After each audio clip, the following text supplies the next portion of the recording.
Hello दोस्तों, welcome back to the channel. आप सभी का फिर से स्वागत है। दोस्तों, आज इस वीडियो में हम करने वाले हैं चैप्टर नंबर 9 के टेस्ट योर नॉलेज के लास्ट के 3 क्वेश्चंस जो हमारे बच गए हैं, क्वेश्चन नंबर 10, 11 और 12।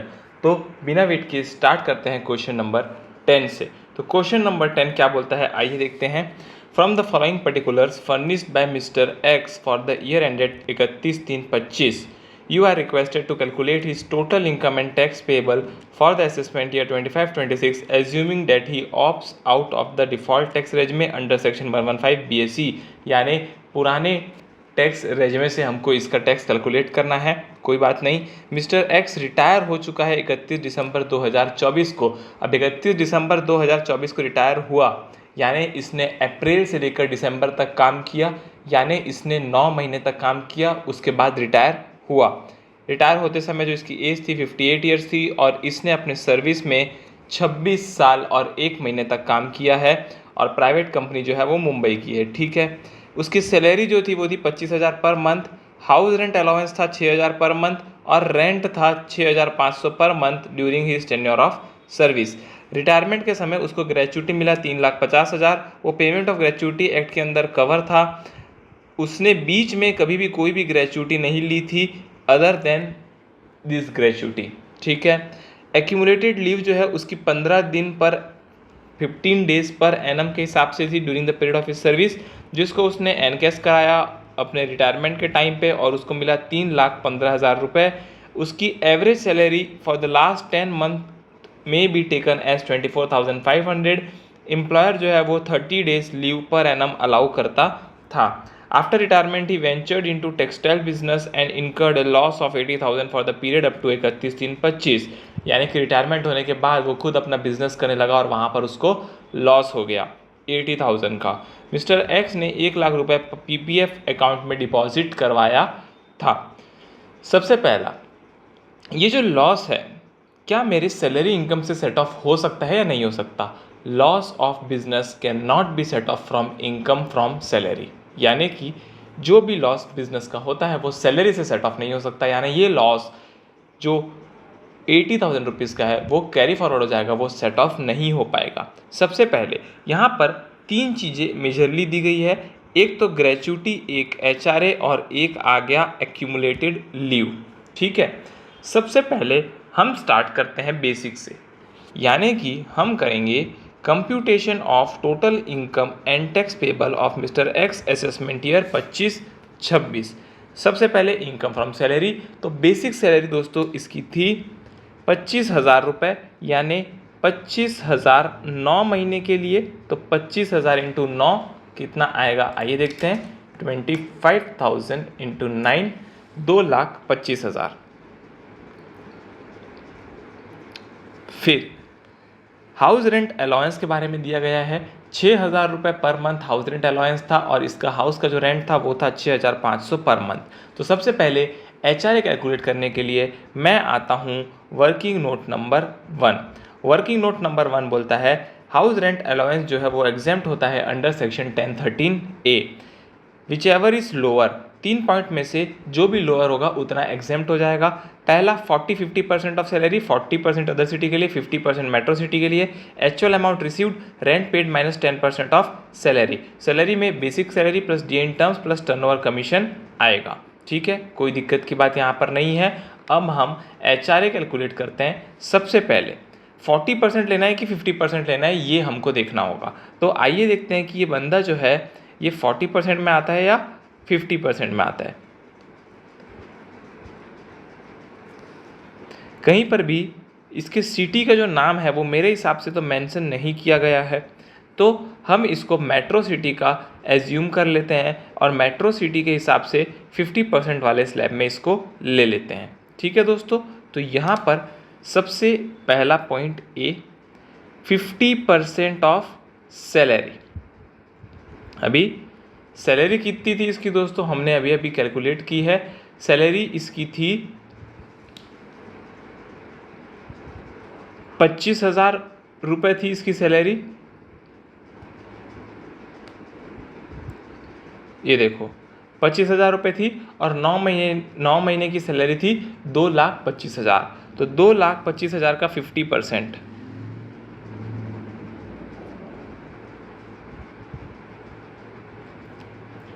1,12,500 आ गया ए point.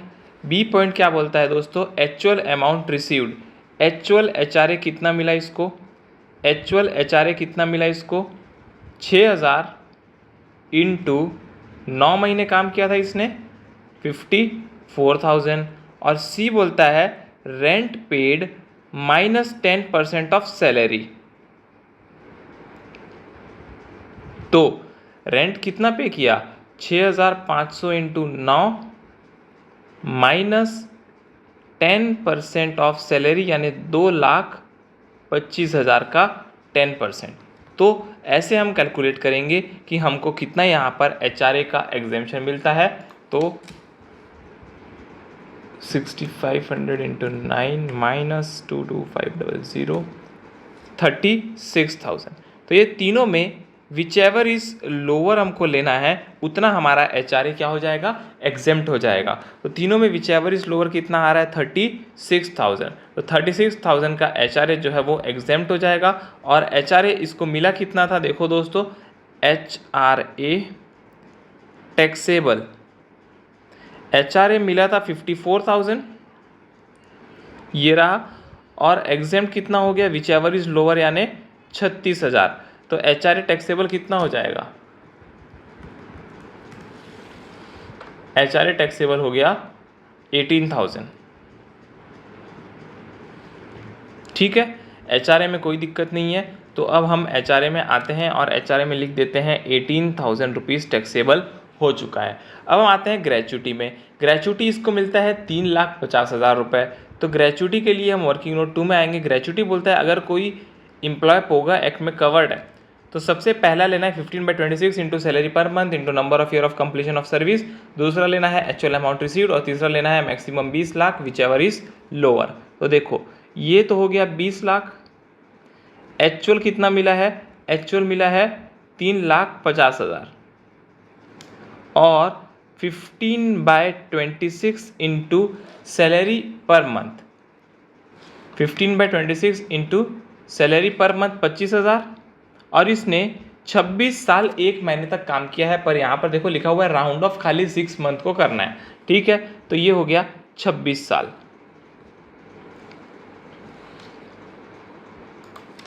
15 divide by 26 multiply by 25,000 multiply by 26 3,75,000 आ गया।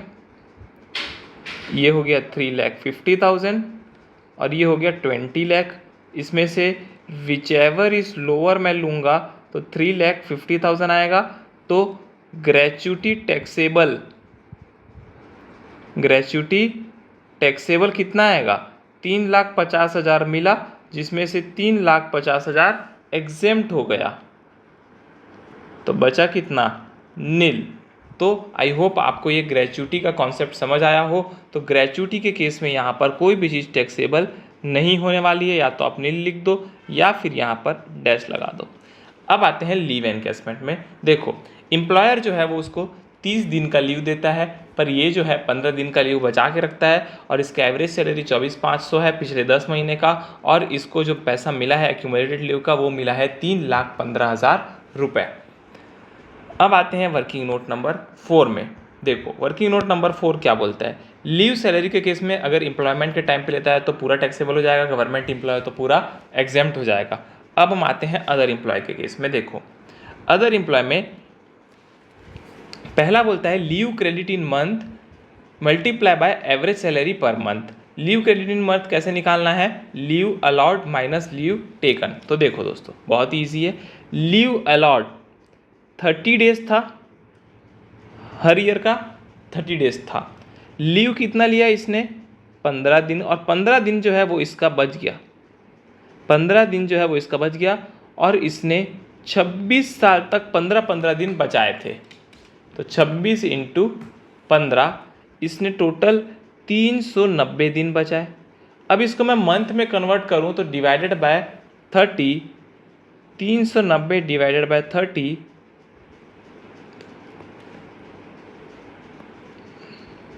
तो आ जाएगा मेरा मंथ्स में, कितना मंथ्स आएगा मेरा, 13 मंथ्स आएगा। ठीक है, तो मेरा आ गया 13 मंथ। अब देखो फर्स्ट वाला क्या है, 13 month multiply by average salary 24,500 question में दिया हुआ है, कोई दिक्कत की बात नहीं है। दूसरा है 10 मंथ की सैलरी इंटू 24,500। तीसरा है एक्चुअल अमाउंट रिसीव्ड, एक्चुअल कितना मिला था दोस्तों इसको, एक्चुअल मिला था इसको 3,15,000। और चौथा बोल रहा है मैक्सिमम 25 लाख। ठीक है, चारों में से विचएवर इज लोअर कैलकुलेट करेंगे अपन।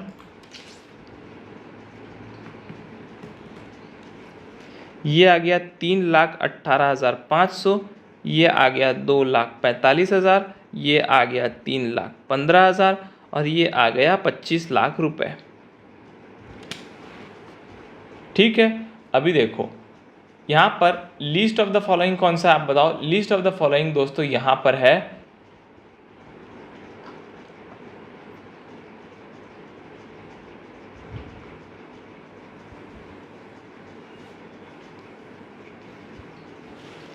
3,15,000 जो है वो है लीस्ट ऑफ द फॉलोइंग। ठीक है,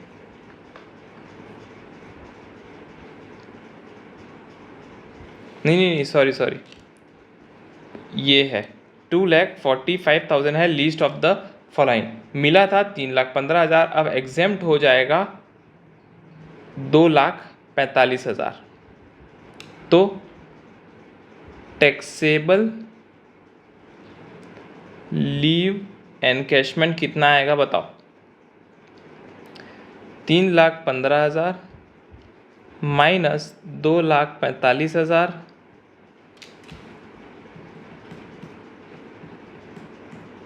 70,000 रुपये। 70,000 रुपये आ गया लीव एनकैशमेंट जो कि टैक्सेबल हो जाएगा। तो आई होप आपको ये तीनों कॉन्सेप्ट अच्छे से समझ आ गए हो। तीनों मैंने आपको जो है चार्ट के फॉर्म में बनाकर दिखाए हैं, तो वो तीनों आपको ध्यान में रखने होंगे। तो ये 70,000 रुपये को मैं यहाँ पर कर देता हूँ टैक्सेबल।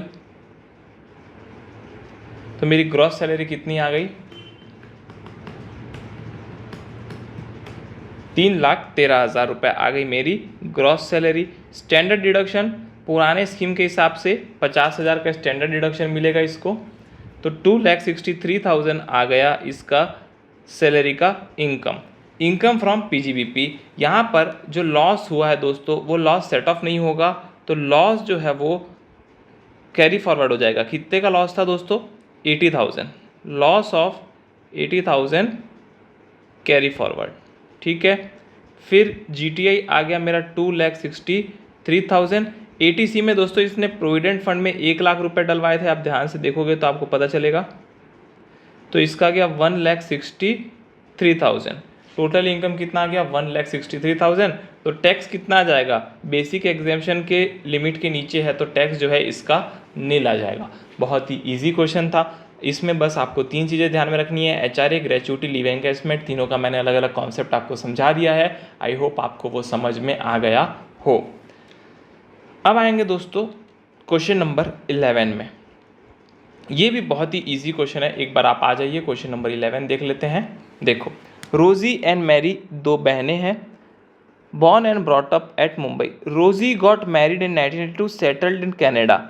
रोजी जो है वो कनाडा में सेटल्ड हो गई, यानी रोजी क्या हो गई, अपने लिए एनआर हो गई। फिर क्या लिखा है, Mary got married and settled in Mumbai. Mary जो है अपने लिए क्या हो गई, रेसिडेंट हो गई। Both of them are below 60 years. The following are the detail of their income in previous year 31/3/2025। ठीक है, कोई दिक्कत की बात नहीं है।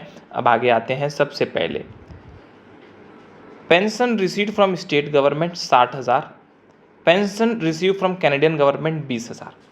कैनेडियन गवर्नमेंट से जो पेंशन मिला है वो इंडिया की इनकम नहीं है और ये एनआर है, तो ये इनकम यहाँ इंडिया में टैक्सेबल नहीं होगी सैलरी हेड में। और मैरी की इनकम 60,000 की इंडिया में टैक्सेबल हो जाएगी सैलरी हेड में। तो सबसे पहले हम सैलरी हेड से स्टार्ट करेंगे। देखो, computation of total income and tax of Rosy and Mary. Income from salary, pension received, Rosy का तो कुछ नहीं आएगा, स्टैंडर्ड डिडक्शन भी कुछ नहीं मिलेगा और सैलरी का इनकम भी कुछ भी नहीं होगा इसका। पर मैरी का होगा। मैरी का कितना होगा, पेंशन कितना मिला था मैरी को, 60,000 रुपये। अच्छा, पहले लास्ट लाइन पढ़ लेते हैं, compute the total income and tax liability, exercise the option of shifting out of the default tax regime, यानी पुराने स्कीम से बनाना है। तो पुराने स्कीम से बनाना है तो यहाँ पर 50,000 रुपीज़ इसको जो है डिडक्शन देंगे, तो 10,000 रुपीज़ जो है वो इसका टैक्सेबल हो जाएगा। फिर आगे बढ़ते हैं। Long term capital gain on sale of land 15/5 = 24, 1 lakh 1 lakh. ठीक है, दोनों का long term capital gain 1-1 lakh रुपए है, बहुत बढ़िया। दोनों के हैंड्स में ये टैक्सेबल हो जाएगा लॉन्ग टर्म कैपिटल गेन। फिर short term capital gain on sale of shares 23/4/24 of listed company STT paid 20,000, 2,50,000। ठीक है, ये भी टैक्सेबल हो जाएगा 20,000 और 2,50,000। ठीक है, तो इसका कैपिटल गेन 1,20,000 आ गया और इसका कैपिटल गेन आ गया 3,50,000। फिर आगे बढ़ते हैं। LIC premium paid 10,000, premium paid two Canadian life insurance corporation Canada 40,000। दोनों ने LIC पे किया, पर एक ने कनाडा में पे किया, एक ने इंडिया में पे किया। दोनों ही अलाउ है, दोनों ही अलाउ है। ठीक है, कोई दिक्कत की बात नहीं है। आगे बढ़ते हैं। मेडिक्लेम जो है ATD में मिलेगा 25,000, कोई दिक्कत नहीं। डिपॉजिट इन PPF ATC में मिलेगा। Rent received in respect of house property Mumbai 60,000, 30,000। दोनों को रेंट की इनकम हो रही है तो हाउस प्रॉपर्टी में आ जाएगी 60,000 की इनकम, 30,000 की इनकम। तो अभी दोनों की जो इनकम है उसमें से स्टैंडर्ड डिडक्शन 30% मिलेगा, यानी 18,000 रुपये और 9,000 रुपये। तो ये आ गया आपका 42,000 और ये आ गया आपका 21,000। बहुत ही ईजी कॉन्सेप्ट था, आई होप आपको यहाँ तक समझ में आया हो। अभी देखो दोस्तों, सारा चीज़ कवर कर लिया है तो अब हम ग्रॉस टोटल इनकम निकालेंगे। तो ग्रॉस टोटल इनकम जो है रोज़ी का कितना आया, देखो रोज़ी का 42,000 और 1,20,000, तो ये आ गया आपका 1,62,000। और मैरी का 10,000 और ये 21,000, 31,000 और ये आ गया 3,81,000। ये आ गया मेरा ग्रॉस टोटल इनकम। अब बात करते हैं डिडक्शन की। तो डिडक्शन में देखो दोस्तों, रोज़ी ने 40,000 का प्रीमियम पे किया था LIC को, तो 40,000 तो ATC में मिल जाएगा, ATD में कुछ नहीं मिलेगा। मैरी ने LIC 10,000 का पे किया था, PPF में 20,000 डाला था, तो 10 और 20 30,000 मिलेगा इसको ATC में। और इसने जो है ATD में मेडिकल इंश्योरेंस प्रीमियम पे किया था 25,000, तो 25,000 का डिडक्शन यहाँ पर भी इसको मिलने वाला है। ठीक है, तो देखो दोस्तों, टोटल डिडक्शन जो है वो यहाँ पर 55,000 मैरी का है और रोज़ी का 40,000 है। इतना आपको समझ में आना चाहिए। अब आगे मैं एक चीज़ बताने वाला हूँ, वो बात बहुत ही इंपॉर्टेंट है कि जो डिडक्शन है दोस्तों, डिडक्शन जो है लॉन्ग टर्म कैपिटल गेन और शॉर्ट टर्म कैपिटल गेन पे अप्लाई नहीं होती है। ठीक है, कोई बात नहीं। तो देखो, डिडक्शन अलाउ कितना किया जाएगा। अगर मैं ये 40,000 को सेट ऑफ करना चाहूँ तो ये 40,000 ये हाउस प्रॉपर्टी के साथ सेट ऑफ हो सकते हैं, क्योंकि इसके साथ तो हो नहीं पाएंगे, तो हाउस प्रॉपर्टी के साथ मैं एडजस्ट कर सकता हूँ ये डिडक्शन को। तो मैं यहाँ पर 40,000 का पूरा डिडक्शन क्लेम कर लेता हूँ, क्योंकि मैं रोज़ी का हाउस प्रॉपर्टी का इनकम सेट ऑफ कर लूँगा, क्योंकि long term capital gain, short term capital gain तो डिडक्शन के साथ सेट ऑफ नहीं होता है। पर अब अगर मैं बात करूँ मैरी की, तो मैरी का टोटल हो रहा है 55,000। कितना हो रहा है टोटल? 55,000। पर डिडक्शन अलाउ कितना कर सकते हैं हम देखते हैं, आइए। क्या मैं सैलरी के साथ सेट ऑफ कर सकता हूँ ATC को? हाँ, कर सकता हूँ। क्या मैं हाउस प्रॉपर्टी के साथ सेट ऑफ कर सकता हूँ? हाँ, कर सकता हूँ। क्या मैं कैपिटल गेन के साथ सेट ऑफ कर सकता हूँ? नहीं कर सकता। तो अगर मैं सैलरी और हाउस प्रॉपर्टी के साथ सेट ऑफ करता हूँ तो 21,000 रुपये, कितना दोस्तों? 21,000 रुपये जो है वो हाउस प्रॉपर्टी का और 10 ये, यानी 31,000 मैं सेट ऑफ कर सकता हूँ। पर मेरा डिडक्शन 55,000 आ रहा था, पर मैं खाली 31,000 ही क्लेम कर सकता हूँ। आपको समझ आया मैंने क्यों कम क्लेम किया है?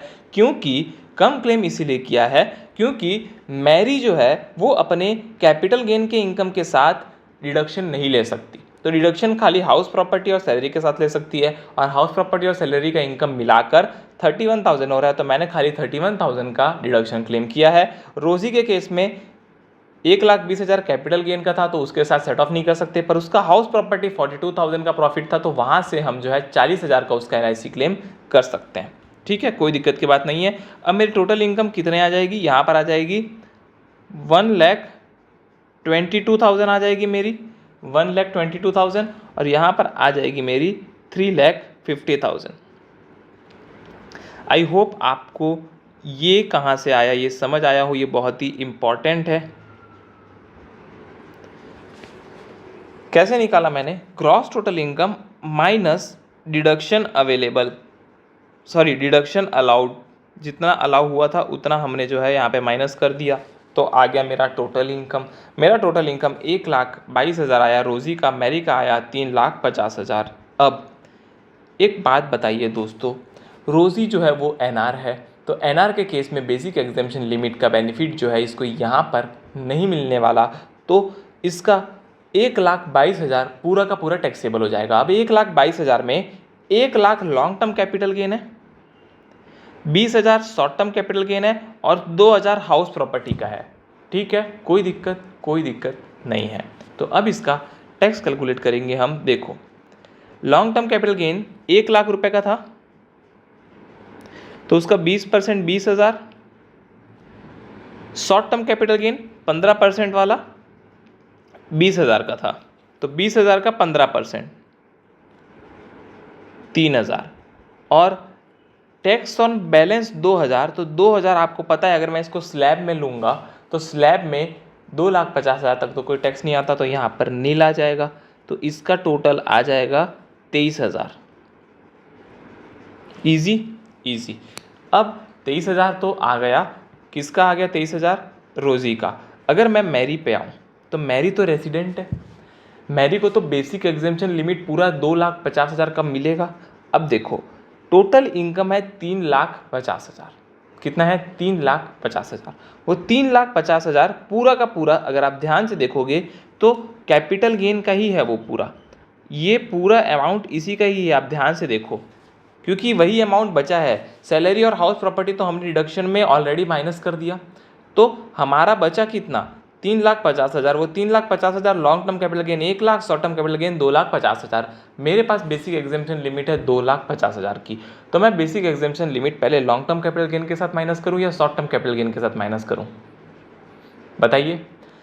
देखो, बेसिक एग्जेम्पशन लिमिट मैं पहले उसके साथ माइनस करूँगा जिसका टैक्स रेट ज़्यादा होगा। लॉन्ग टर्म कैपिटल गेन का टैक्स था, आपको पता है कितना है long term capital gain, long term capital gain था 20%, ठीक है। शॉर्ट टर्म कैपिटल गेन था 15%। तो यहाँ पर मैं पहले इस 3,50,000 में से बेसिक एग्जेम्पशन लिमिट माइनस कर दूंगा, तो मेरा कितना हो जाएगा, देखो 2,50,000 में से बेसिक एग्जेम्पशन लिमिट 2,50,000, जिसमें से मैंने 1,00,000 का long term capital gain minus कर दिया, तो मेरा बचा कितना 1,50,000। फिर 1,50,000 में से 1,50,000 जो है मैंने short term capital gain minus कर दिया, तो मेरा बेसिक एग्जेम्पशन लिमिट यूज़ हो गया, और मेरा शॉर्ट टर्म कैपिटल गेन कितना बच गया, 2,50,000 का शॉर्ट टर्म कैपिटल गेन था, जिसमें से 1,50,000 माइनस हो गया, तो मेरा 1,00,000 रुपये का शॉर्ट टर्म कैपिटल गेन बच गया है। ठीक है, अब मैं टैक्स कैलकुलेट करने जाऊँगा, तो यहाँ पर तो लॉन्ग टर्म कैपिटल गेन कुछ है ही नहीं मेरे पास, ठीक है। ये है मेरे पास 1,00,000 का, तो 1,00,000 का 15% 15,000 रुपये यहाँ पर मेरा टैक्स आ जाएगा, ठीक है। अब रही बात रिबेट की, तो फिर से NR को रिबेट नहीं मिलेगा पर रेसिडेंट को रिबेट मिलेगा, तो रिबेट कितना मिलेगा 12,500 का, क्योंकि इसका इनकम 5,00,000 के नीचे है, तो ये आ गया इसका टोटल 2,500, और इसका आ गया 23,000, ठीक है। अब health and education cess 4% plus करेंगे दोनों में, 920 रुपये इसमें आएगा, और इसका 4% यानी 100 रुपये, ठीक है। तो ये हो गया 2,600, ये हो गया 23,920। हमने दोनों का कैलकुलेशन कर लिया है। देखो दोस्तों, ये क्वेश्चन बहुत इंपॉर्टेंट है। क्यों इंपॉर्टेंट है? क्योंकि एक तो इसमें एनआर का दिया हुआ है, रेसिडेंट का दिया हुआ है, दोनों का अलग अलग टैक्स कैलकुलेशन होगा। ऊपर से जो डिडक्शन हम क्लेम करने वाले हैं, वो डिडक्शन के लिए भी यहाँ पर आपको ये नॉलेज मिलती है कि डिडक्शन जो है वो कैपिटल गेन हेड के साथ सेट ऑफ नहीं हो सकता। तो हमने क्या किया, कम डिडक्शन लिया है यहाँ पर, खाली डिडक्शन को हाउस प्रॉपर्टी और सैलरी के साथ सेट ऑफ किया। फिर जब टैक्स कैलकुलेशन की बात आई तो उसमें बेसिक एग्जेम्पशन लिमिट जो है वो खाली मैरी को मिला, तो हमने मैरी का बेसिक एग्जेम्पशन लिमिट का पूरा फायदा लिया 2,50,000 का, जिसमें से 1 लाख का long term capital gain minus किया और 1.5 लाख का हमने short term capital gain minus किया। तो शॉर्ट टर्म कैपिटल गेन जो है वो मेरा 1 लाख का और बच गया, जिसके ऊपर मैंने 15% के हिसाब से टैक्स कैलकुलेट किया। ठीक है। उसके बाद रिबेट जो है, रिबेट खाली रेजिडेंट को मिला, तो रेजिडेंट ने रिबेट माइनस किया, तो दोनों का टैक्स यहाँ पर निकल के आ गया है 23,920 और 2,600। आई होप आपको ये क्वेश्चन अच्छे से समझ आया हो। बहुत ही इंपॉर्टेंट क्वेश्चन है। नहीं समझ आया तो आप फिर से देखिए इस क्वेश्चन को, बहुत ही इंपॉर्टेंट क्वेश्चन है। अब हम आते हैं लास्ट क्वेश्चन के ऊपर, क्वेश्चन नंबर 12। सब लोग क्वेश्चन नंबर 12 निकाल लीजिए।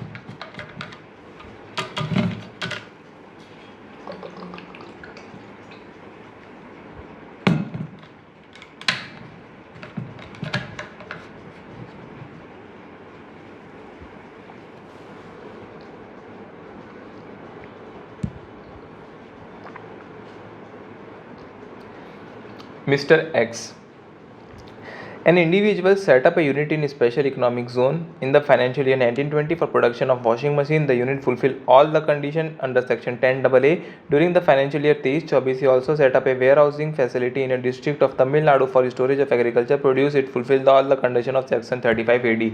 दो बिजनेस कर रहा है भाई साहब। एक तो SEZ में वॉशिंग मशीन का प्रोडक्शन कर रहा है, बहुत बढ़िया, और वो भी 10AA में सारे कंडीशन सेटिस्फाई कर रहे हैं।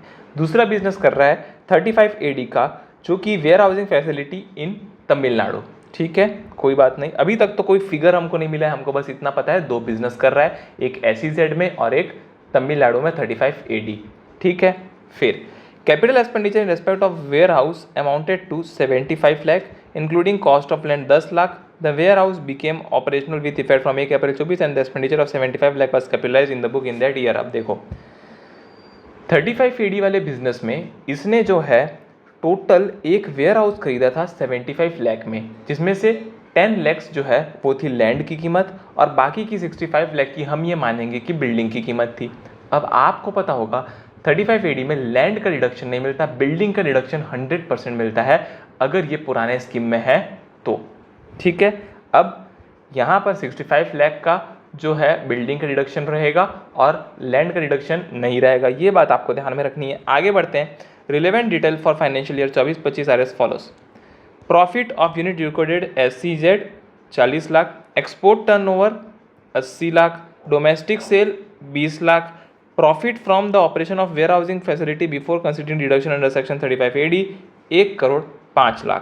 Calculate the income tax including AMT under section 115 JC, यानी कि अल्टरनेट मिनिमम टैक्स भी आपको यहाँ पर कैलकुलेट करना है।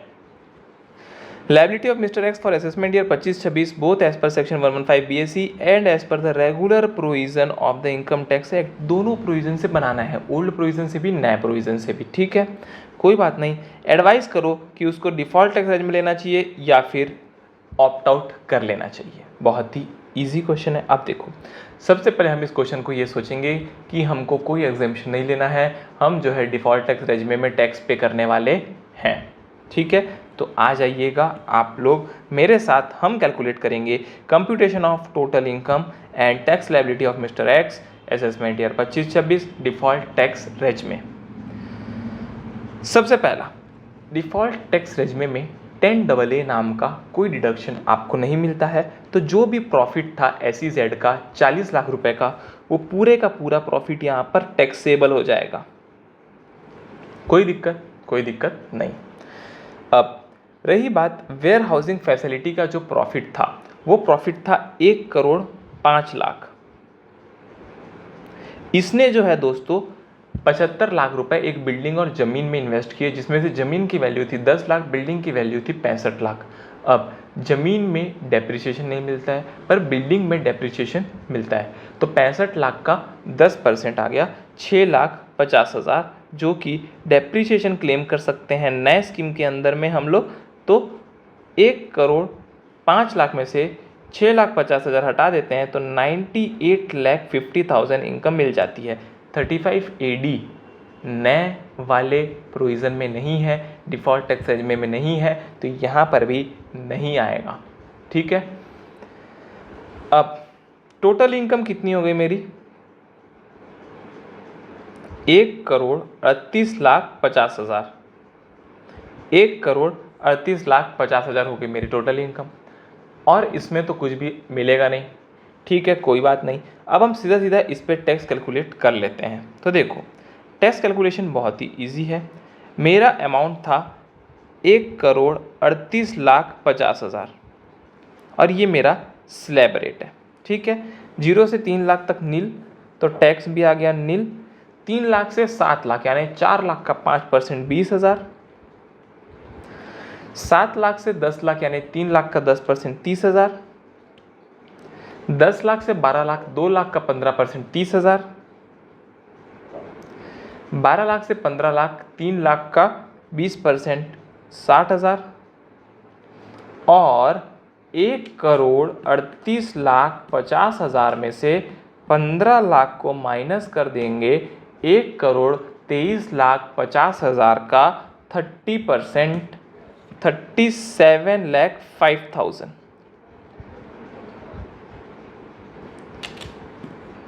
प्लस 6, 7, 8, 9, 10, 11, 12, 13, 14, 1,40,000। तो ये आ गया 38,45,000, जिस पे सरचार्ज जुड़ जाएगा 15% का। क्योंकि 15% क्यों जुड़ेगा? क्योंकि भाई साहब ये जो है 1 करोड़ से भी ऊपर है।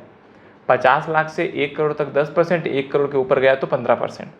15% के हिसाब से 5,76,750 रुपीज़ का सरचार्ज जुड़ गया। तो ये आ गया 44,21,750 रुपीज़। अब इस पे हेल्थ एंड एजुकेशन सेस जुड़ेगा।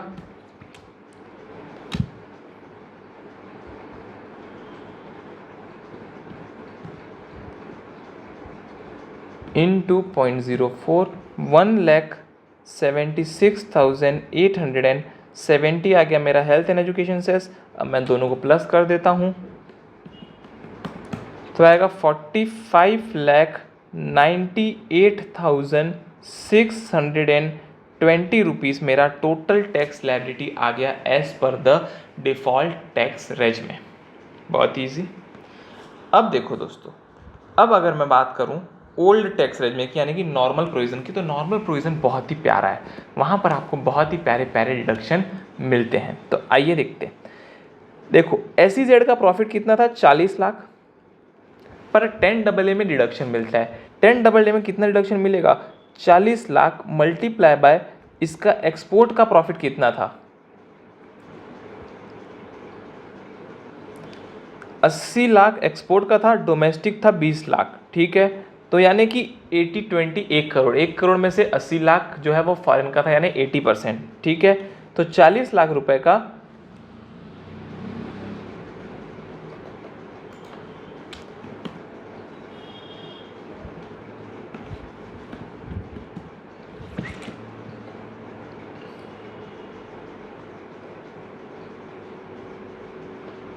40 लाख रुपए का 80% आएगा दोस्तों 32 लाख रुपए।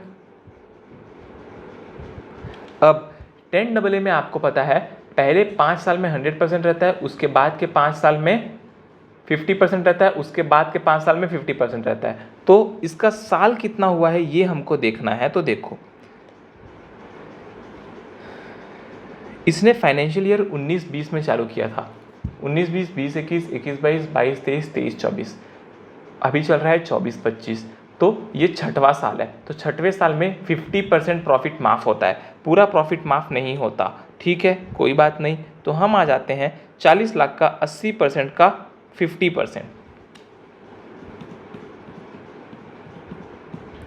तो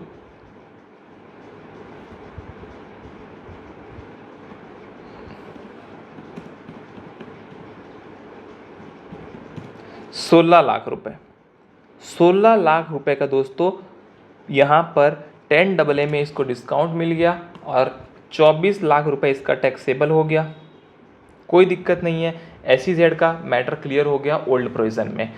अब आते हैं 35 AD में। 35 AD में दोस्तों 65 लाख रुपए का बिल्डिंग था, 100% अलाउ कर दिया जाएगा और प्रॉफिट था 1,05,00,000 का। ठीक है, ये तो हमको पता है।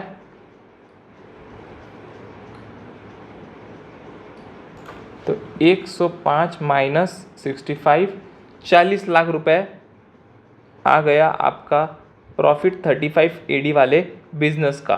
ठीक है दोस्तों, तो हमने यहाँ पर डिडक्शन क्लेम कर लिया, तो हमारा 64 लाख रुपए का क्या आ गया, टोटल इनकम आ गया 64 लाख रुपए का। अब 64 लाख के ऊपर टैक्स कैलकुलेट करेंगे।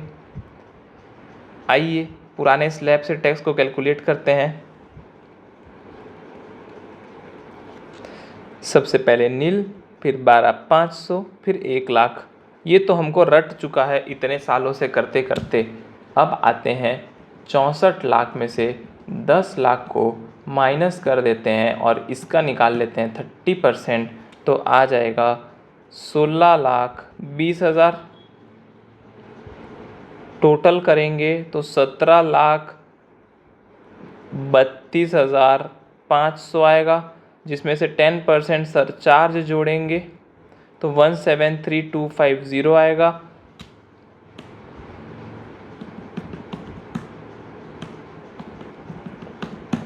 तो आ जाएगा 19,05,750।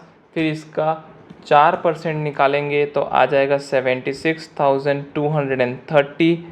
फिर इसका टोटल टैक्स निकालेंगे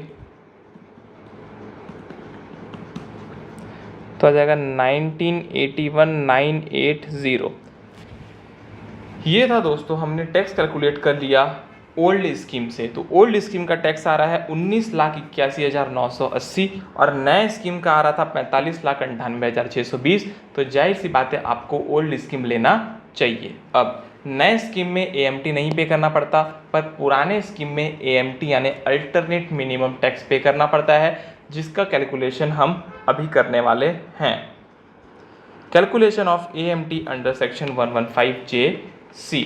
सबसे पहले टोटल इनकम हमने कंप्यूट किया था 64 लाख रुपए। जितना भी हमने डिडक्शन लिया था वो सबको हम वापस से ऐड बैक कर देंगे। 10AA का 16 लाख ऐड बैक कर देते हैं और 35 AD का 65 लाख जो है बिल्डिंग का, वो हमने यहाँ पर ऐड बैक कर दिया। अब मिलेगा क्या, मिलेगा डेप्रीशिएशन, जो कि बिल्डिंग का 65 लाख का 10%, वो हमको यहाँ पर माइनस करने मिलेगा। तो कितना आ जाएगा, 6,50,000 रुपये। तो मेरा अल्टर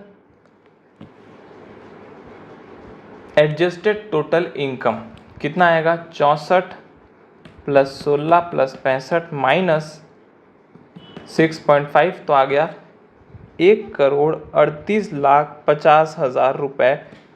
ये आ गया मेरा, क्या आ गया, ये आ गया मेरा एडजस्टेड टोटल इनकम। अब AMT लगाना है यानी अल्टरनेट मिनिमम टैक्स। तो अल्टरनेट मिनिमम टैक्स आएगा यहाँ पर 18.5%, 1,38,50 का।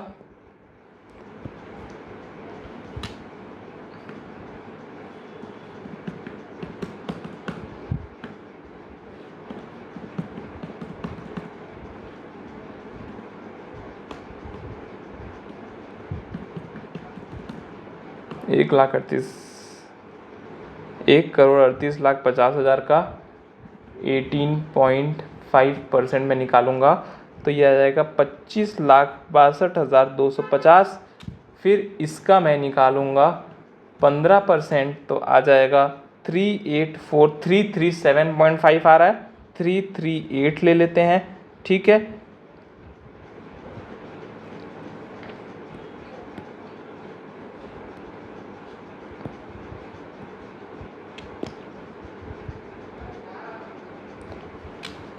प्लस 29462250, तो ये आ गया 2946,587.5 आ रहा है, तो 588 ले लेते हैं। अब यहाँ पर हेल्थ एंड एजुकेशन सेस जोड़ेंगे इनटू 0.04, तो 117863 आ रहा है। हेल्थ एंड एजुकेशन सेस जोड़ने के बाद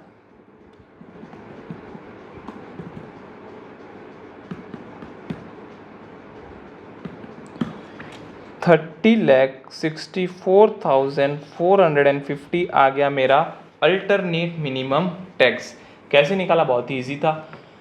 मैंने टोटल इनकम लिया, उसको एडजस्ट कर दिया, सारे डिडक्शन को ऐड बैक कर दिया, डेप्रिसिएशन को माइनस कर दिया, मेरा आ गया adjusted total income. Adjusted total income का 18.5% निकाला, तो मेरा आ गया अल्टरनेट मिनिमम टैक्स। फिर उस पर सरचार्ज जोड़ेगा। सरचार्ज कितना परसेंट जोड़ेगा दोस्तों? 15%, क्योंकि 1 करोड़ के ऊपर है, तो 15% से सरचार्ज जोड़ दिया, तो आ गया 384,338। फिर उसमें हेल्थ एंड एजुकेशन सेस मैंने पूरे टैक्स अमाउंट पे जोड़ दिया, और मेरा आ गया tax liability under section 115 JC 30,64,450। इतना आपको जमा करना पड़ेगा, पर जो बाकी आप एक्स्ट्रा जमा कर रहे हो वो आपका कैरी फॉरवर्ड हो जाएगा। आइए निकालते हैं tax credit carry forward. Tax liability under section 115 JC 30,64,450, ये आ गया अल्टरनेट मिनिमम टैक्स। एचओआर आया था 1981,980, तो माइनस 1981,980,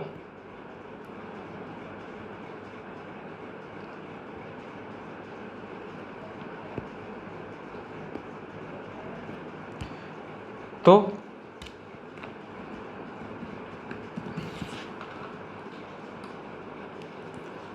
10,82,471 जो है ये मेरा टैक्स क्रेडिट कैरी फॉरवर्ड हो जाएगा।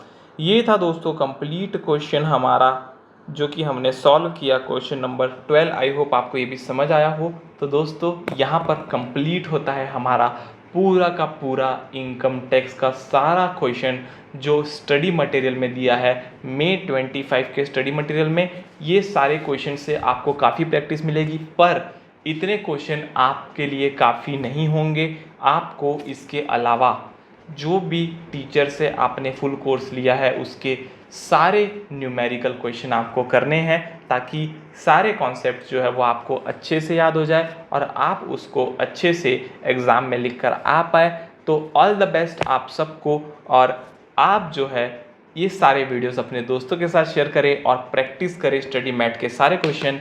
आज के लिए इतना ही। जय हिंद, वंदे मातरम।